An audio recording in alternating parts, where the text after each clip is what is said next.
इसकी स्पीड को थामने में जन सहयोग बहुत जरूरी है। और आई थिंक अब ये बताने की जरूरत नहीं है कि उसके लिए हमें क्या करना है। सबसे जरूरी है कि हर समय हम घर पर बन रहे हैं, केवल आवश्यक हो तभी घर से बाहर निकले। हर समय हम मास्क पहने। मास्क पहनने से आपको पता है कि इसका खतरा बहुत कम हो जाता है।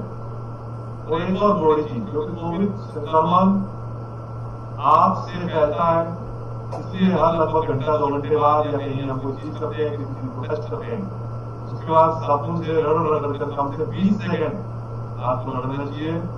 तो उससे हम उसको हाथों को धोते रहें।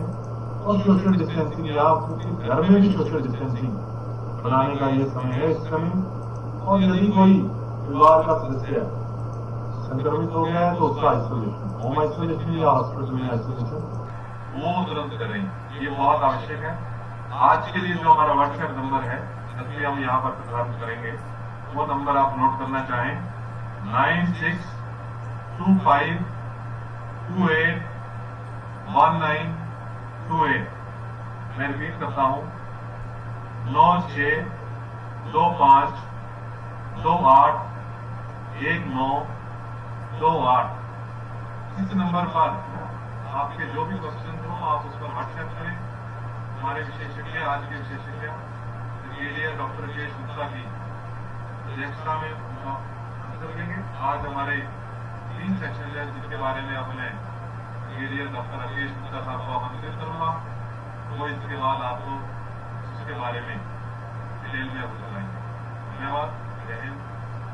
Brigadier doctor Rakesh Gupta.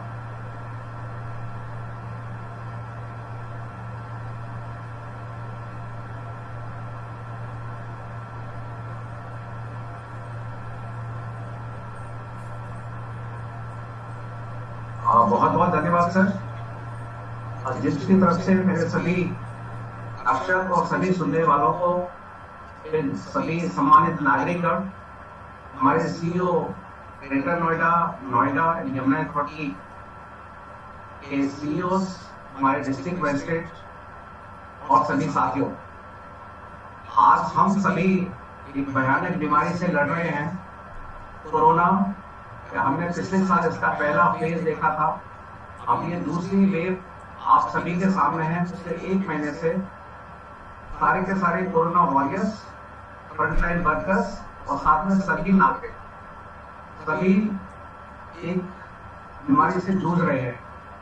पहला फेज लास्ट ईयर आया था, तब हम बिल्कुल अनभिज्ञ थे, हमारे सामने चैलेंजेस बहुत थे, हमारे पास संसाधन नहीं थे, लेकिन जितने केस आए थे उसमें हम लोगों ने कोशिश करी, खासतौर से उत्तर प्रदेश ने एंड नोएडा ने, कि हमने यहाँ की जो मोर्टेलिटी है वो सबसे कम रखी थी, जिसमें आप सब लोगों का काफी सहयोग था।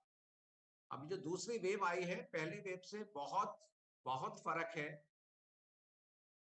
उसको देखते हुए जो हमारा स्ट्रगल है, जो हमारा संघर्ष है, उस अगर संघर्ष में हम सभी और आप अगर सहयोग देंगे तो हम जैसे पहली वेव में हम सब ने एक कोरोना के खिलाफ एक लड़ाई जीती थी, उसको हम दोबारा से यहाँ पे जीत सकते हैं। आज के जो सबसे बड़ी क्राइसिस है, तो सारा टेंशन है, एक कि हमारा हॉस्पिटल में बेड नहीं मिल रहा है, ऑक्सीजन की बहुत बड़ी समस्या है, सप्लाई भी बढ़ गई है लेकिन डिमांड उससे ज्यादा बढ़ गई है, दवाइयों की काफी किल्लत है, रेमडेसिविर। बट पिछले 1 महीने में जितने भी प्रदेश और जिला लेवल पे जितना हमें फैसिलिटेट किया जा रहा है, इन सबका किल्लत मेरे को लगता है कि अगले कुछ दिनों में पूरा हो जाएगा, लेकिन उसके लिए हमारा सहयोग करना बहुत जरूरी है। सबसे जरूरी जो हमने देखा है, यहाँ पे पैनिक बहुत हो रहा है, और पैनिक के चक्कर में हम अपना न केवल अपने मरीज का भी नुकसान कर रहे हैं। तो ये देखते हुए हमने कि हम कैसे पैनिक ना करें, कैसे इस बीमारी को समझें, इस बीमारी को होने से पहले हम इसको पहले बचा सकते हैं। अगर बीमारी हो गई तो बजाय ये कि आप हॉस्पिटल भागें, ऑक्सीजन के लिए भागें, आप घर में इस तरीके के कुछ चीजें हैं जो अगर आप घर पे करेंगे तो हमने देखा है कि काफी लोग पूरे घर पे पूरी तरह स्वस्थ रह सकते हैं। आपको पहले हॉस्पिटल की जरूरत नहीं पड़ेगी, आपको ऑक्सीजन अलग से लेने की भी जरूरत नहीं पड़ेगी, लेकिन उसके लिए आप सबको एक समझना होगा कि ये बीमारी क्या है, ये किस शरीर के हिस्से को ज्यादा इफेक्ट करती है, कैसे हम ऑक्सीजन की मात्रा अपने शरीर में बढ़ा सकते हैं और कैसे हम अस्पताल में जाने से बच सकते हैं। तो आज हमारे जो 3 टॉपिक हैं, मैं पहला टॉपिक आपको बताऊंगा, ये ओवरव्यू, ये समस्या क्या है। जब तक वो समझेंगे नहीं, उससे हम बचाव करना बहुत मुश्किल है। दूसरा है हमारा डायग्नोसिस। अभी हम देख रहे हैं लंबी लंबी लाइन लगी हुई है टेस्ट करने के लिए। उसके लिए बहुत पैनिक करने की जरूरत नहीं है। अगर कोई आपको लक्षण नहीं है तो भागने की जरूरत नहीं है। अगर लक्षण है तो उसका इलाज शुरू करिए। प्रायोरिटी है कि आप उसका जांच भी कराइए, लेकिन जो एक्चुअली जिनको लगता है कि हमें है तभी कराइए। ये बीमारी भी थोड़ी अलग हो गई है। इसमें आरटीपीसीआर और बाकी जो जांच है वो हमारे दूसरे विशेषज्ञ हैं, ब्रिगेडियर साहनी, वो बताएंगे। और तीसरी चीज, हमें अगर कोरोना हो गया है या कोरोना जैसे लक्षण हैं, हम कैसे पहचानेंगे कि हमें कोरोना हो गया है या कोरोना जैसे लक्षण है, उसको हम घर पे उपचार कैसे कर सकते हैं। हम ये भी बताएंगे कि अगर आपको लगता है, क्योंकि लाइफ इज वेरी इंपॉर्टेंट, कि रेड फ्लैग साइन, अगर ऐसा कुछ लगता है कि इसको जरूरत है, आप जरूर हॉस्पिटल जाइए, जरूर ऑक्सीजन ले जाइए। लेकिन जो लोगों का ऑक्सीजन लेवल ठीक है, जिनको घर से नहीं निकलने की जरूरत है, जिनको घर में हम ठीक कर सकते हैं, अगर वो लोग घर पे रहें, अपना इलाज करें, तो मैं समझता हूँ कि जो पैनिक चल रहा है पब्लिक में, उससे हम सब अपने आप को और बाकी लोगों को बचा सकते हैं। सबसे पहले, जैसे आपको पता है, कोरोना कोविड-19 एक विश्व महामारी है और सारे देश पहले वेब से लास्ट ईयर 2020 में सबने संघर्ष किया था और सेकेंड वेव का जो फेज है वो उसको आजकल हम या इंडिया में महसूस कर रहे हैं। इससे पहले वेस्टर्न कंट्रीज में आई थी और ये लगभग 2 महीने से 3 महीने तक रहने के चांसेस हैं। अगले 1 महीना बहुत क्रिटिकल है कि हम कैसे अपने आप को बचा सकते हैं या कैसे इसको सक्सेसफुली इससे संघर्ष कर सकते हैं। गौतम बुद्ध नगर पहले भी हॉट स्पॉट था, अभी भी है as compare to the other district, तो हमें ज्यादा केयरफुल रहना है as compare to the other districts. मैं आपको बताऊंगा कि सेकेंड वेव कितनी डिफरेंट है पहली वेव से। और अभी हम देख रहे हैं पिछले 1.5 साल में 2020 पूरा देखा, 2021 में लगा था कि शायद ठीक हो जाएगा और उस समय लगा भी दिसंबर जनवरी में कि शायद ऑलमोस्ट खत्म हो गया। एक टाइम था कि हमारे यहाँ भी 1 या 2 केस रह गए थे और उसको देखते हुए लोगों में सडनली एक ये हो गया कि कोरोना चला गया, जिसकी वजह से काफी लापरवाही आ गई। लोगों ने मास्क लगाना बंद किया, लोगों ने सेलिब्रेशन करना शुरू कर दिए, मिलना जुलना ज्यादा शुरू हो गया, लोगों ने घूमना शुरू कर दिया, जिसकी वजह से अगेन हम देख रहे हैं कि सडनली जो कोरोना के केसेस हैं बहुत बढ़ गए हैं और हमें कुछ ना कुछ यहाँ पे करना पड़ेगा जिससे कि हम बाकी लोगों को बचा सकें। और पिछले 1.5 साल का जो हमारा अनुभव है कि हमें we need to follow COVID appropriate behaviour. अगर आपको लक्षण नहीं भी है तो कोरोना से जो बचाव के 3 तरीके हैं उनको आपको फॉलो करना है। आपको ये भी देखा होगा कि कोरोना पहले हो गया है, उसके बाद दोबारा कोरोना हो गया, आपको दोनों वैक्सीन लग गई है, उसके बाद भी कोरोना हो गया है। तो ऐसा नहीं है कि आपको एक बार कोरोना हो गया दोबारा नहीं होगा या आपको वैक्सीन लगी कोरोना नहीं होगा। आपको हमेशा आगे भविष्य में भी कोरोना से बचकर रहना पड़ेगा। तो ये बहुत जरूरी है कि हम अपनी दिनचर्या में एक ऐसा बदलाव लाएं कि हम कोरोना से बच सकें। अभी जो कोरोना देख रहे हैं पहले वाले कोरोना से डिफरेंट है। आपने देखा होगा पहले यूके स्ट्रेन आया, ब्राजील स्ट्रेन आया, साउथ अफ्रीका स्ट्रेन आया, तो ये एक वेरिएशन है जो पहले वाले कोविड से डिफरेंट है। 100% डिफरेंट नहीं है। जब कोरोना एक व्यक्ति से दूसरे व्यक्ति में जाता है उसमें कुछ चेंजेस आ जाते हैं और जब ये चेंजेस चलते रहते हैं तो ये इसका रूप थोड़ा बदल जाता है। लेकिन इसके अगेंस्ट अच्छी बात यह है कि जो वैक्सीन आई है इस स्ट्रेन के खिलाफ भी उससे प्रोटेक्शन है 100% मोर्टेलिटी के लिए, 70 से 80% सीवियर डिसीज के लिए, माइल्ड डिसीज उसके बाद भी थोड़ी हो सकती है। तो ये डिफरेंट स्ट्रेन है, लेकिन इससे बचा भी जा सकता है और वैक्सीन भी इसके अगेंस्ट भी कारगर है। जैसा कि अभी नरेंद्र भूषण जी ने बताया था कि पहली वेव और दूसरी वेव में क्या फर्क है। पहली वेव से दूसरी वेव बहुत ज्यादा खतरनाक है। It is more infective. पहले हम देखते हैं कि पूरी फैमिली में एक या दो लोगों को कोरोना हुआ, बाकी को नहीं हुआ, क्योंकि एक दूसरे से दूसरे आदमी को ये फैलती थी, डायरेक्ट ट्रांसमिशन था। अभी जो देखना में आया है कि अगर एक फैमिली है उसमें अगर 6 लोग हैं या 4 लोग हैं तो उसमें से 3 से 4 लोग इफेक्ट हो गए, तो फैमिली में ये फैल रहा है, क्योंकि ये बहुत ज्यादा इन्फेक्टिव है।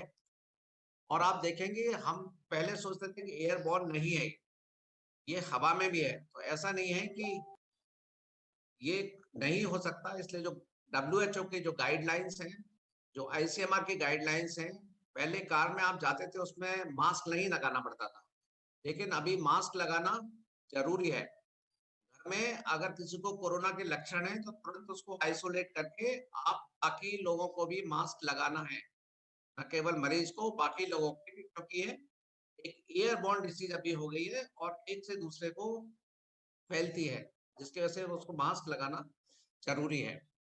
मोर्टेलिटी अभी आप देख रहे हैं कि मोर्टेलिटी काफी ज्यादा है।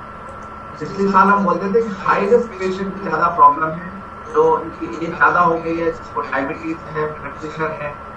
लेकिन अभी जो बीमारी हम देख रहे हैं, यंग लोगों को 30 साल 35 साल बच्चों को, इस साल हमने एक भी प्रेग्नेंट मदर ऐसी नहीं देखी थी हमें ऑक्सीजन भी देनी पड़ी हो।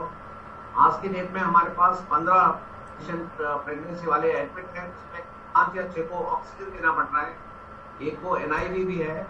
तो ये अभी मोर्टेलिटी सारी एज ग्रुप में है। इसलिए ऐसा नहीं है कि खाली बड़े बूढ़ों को या जिनको प्रॉब्लम है उन्हीं को बचाना है, सभी लोगों को इससे बचाने की जरूरत है। अगली चीज आप देखेंगे सिम्टम्स। पहली वेव में जो रेस्पिरेटरी सिम्टम्स है, खांसी जुकाम, वो ज्यादा था, लेकिन अभी रेस्पिरेटरी तो है, उसके साथ में आप GI सिम्टम्स, आपको उल्टी होना, लूज मोशंस, ये सब भी एक नई बीमारी में शुरू हो गए हैं, नए फेज में। तो हर आदमी जिसको कुछ प्रॉब्लम है उसको एक देखना है कि अगर कोई सिम्टम है तो उसको तुरंत आइसोलेट होना चाहिए, और जो भी उसको ट्रीटमेंट है, आइसोलेशन है, ऑक्सीजन नापना है, वो सब देखना है। अगला देखने को आया है कि मरीज को इस बीमारी में सेकेंड फेज में लक्षण भले ही ना हो, लेकिन उसका ऑक्सीजन लेवल कम हो गया, जिसको हम बोलते हैं हैप्पी हाइपोक्सिया। कि आपको शुरू में 3-4 दिन बुखार आया, बुखार ठीक हो गया, आप लगी आपकी, अभी मरीज आपका ठीक हो गया या मैं ठीक होने लगा, आप अकेले लापरवाह हो जाते हैं। फिर 8वें-9वें दिन आपको लगता है कि आपकी थोड़ी सांस फूल रही है, फिर आप देखेंगे कि आपका सैचुरेशन 80 हो गया, 85 हो गया, और फिर ये बीमारी बहुत तेजी से बढ़ती है। तो इस बीमारी में जब ये शुरू होती है, आप शुरू से आपको ऑक्सीजन लेवल देखना बहुत जरूरी है।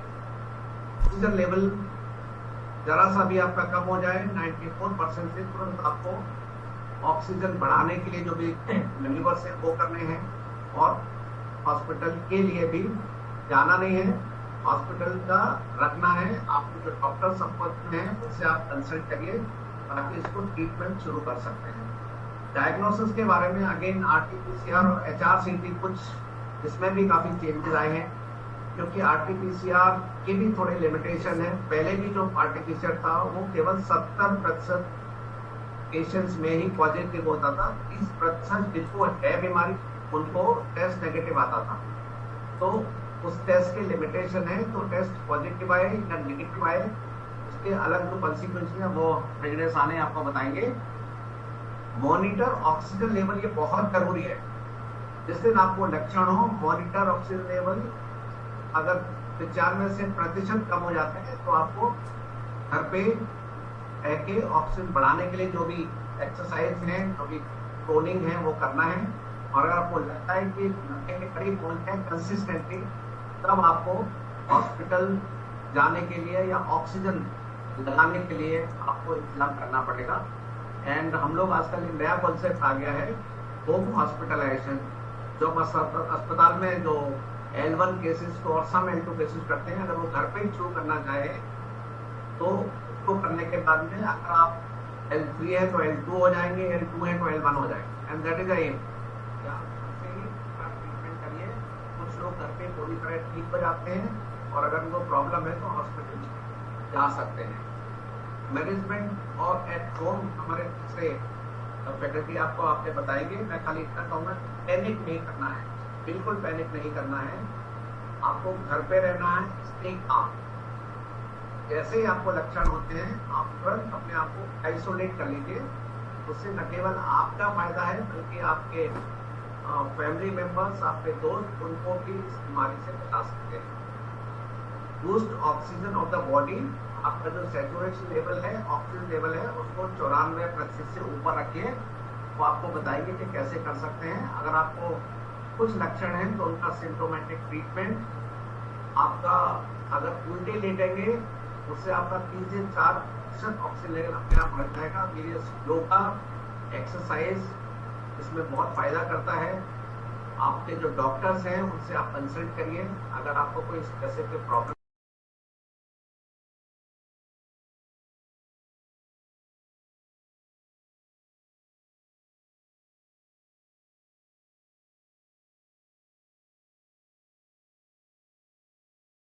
अगर हम सब मिलकर टीम की तरह काम करें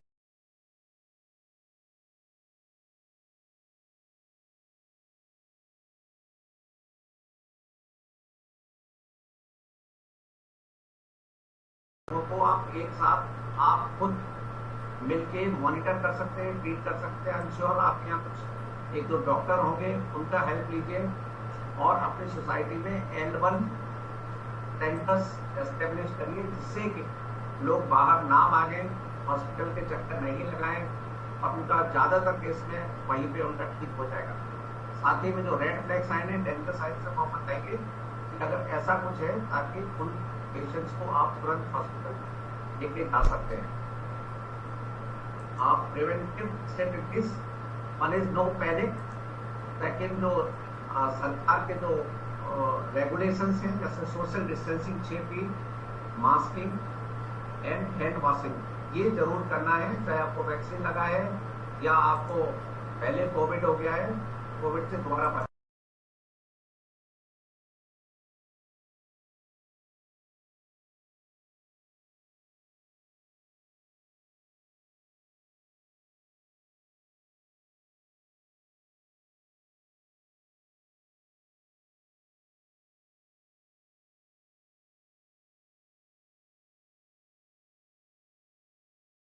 उससे बच सकते हैं। और माइल्ड बीमारी हो सकती है जिससे कि या तो उनको हॉस्पिटल जाने की जरूरत नहीं पड़ेगी या सिम्टम्स इतने माइल्ड होते हैं कि उनको ठीक किया जा सकता है घर पर। पर्सनल हाइजीन, जब भी आप मास्क पहने तो ध्यान रखें कि आप कान, नाक और आईज टच ना करें, फ्रीक्वेंटली हैंड वॉश करें, रेस्पिरेटरी हाइजीन और कफ एटिकेट फॉलो करें। आपको अगर डायबिटीज है, हाइपरटेंशन है या कोई और बीमारी है, उसका ट्रीटमेंट जरूर से कराएं, ताकि अगर कोविड में जो मेन ट्रीटमेंट होता है स्टेरॉइड, जिसकी वजह से अनकंट्रोल डायबिटीज हो जाती है, तो उसको आप पहले से ही बचाव कर सकते हैं। डेली मेडिसिन का भरपूर यूज करें और जब जरूरी हो तभी घर से निकलें। Avoid non essential travel and strict self discipline. तो अगर आप ये सब करेंगे तो न कोरोना से बच सकते हैं, बल्कि इससे जो पैनिक लोगों में है वो सब भी आप इससे बचा सकते हैं। तो मैं आप सबसे यही गुजारिश करूंगा कि कोविड-19 एक ग्लोबल हेल्थ थ्रेट है हम सब के लिए। हम सबको एक साथ मिलकर काम करना है। स्पेसिफिक ट्रीटमेंट इतना जो कि है जो पहले था उसमें इम्प्रूवमेंट हुआ है, लेकिन अभी भी अगर पेशेंट सीरियस स्टेज में आता है तो वहाँ पे दवाइयाँ काम नहीं करती हैं उतनी ज़्यादा, तो तुरंत हॉस्पिटल आएँ। अगर आपको कोई भी बार्किक साइन हो, वैक्सीन जरूर लगवाएं। और हम सबको कोशिश करनी चाहिए कि जो चेन है, चेन ऑफ स्प्रेड, वो हम तभी रोक सकते हैं जब हम फिजिकल डिस्टेंसिंग करें, मास्क लगाएं, अपने आप को आइसोलेट करें। और one should not hide any symptoms, travel और कॉन्टैक्ट हिस्ट्री। अगर ऐसा कुछ है तो आप तुरंत बताएं ताकि उनको पहचान सकें उन केसेस को और उनको ट्रैक कर सकें and strictly for the government guidelines.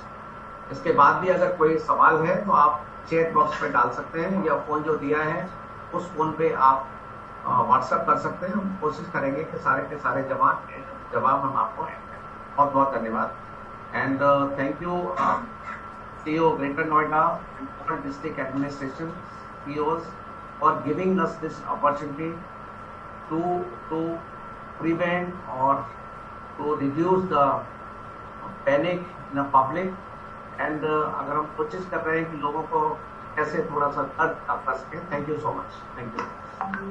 I will now hand over to brigadier Sani जो हमारे हेड ऑफ द डिपार्टमेंट है माइक्रोबायोलॉजी के। ये जो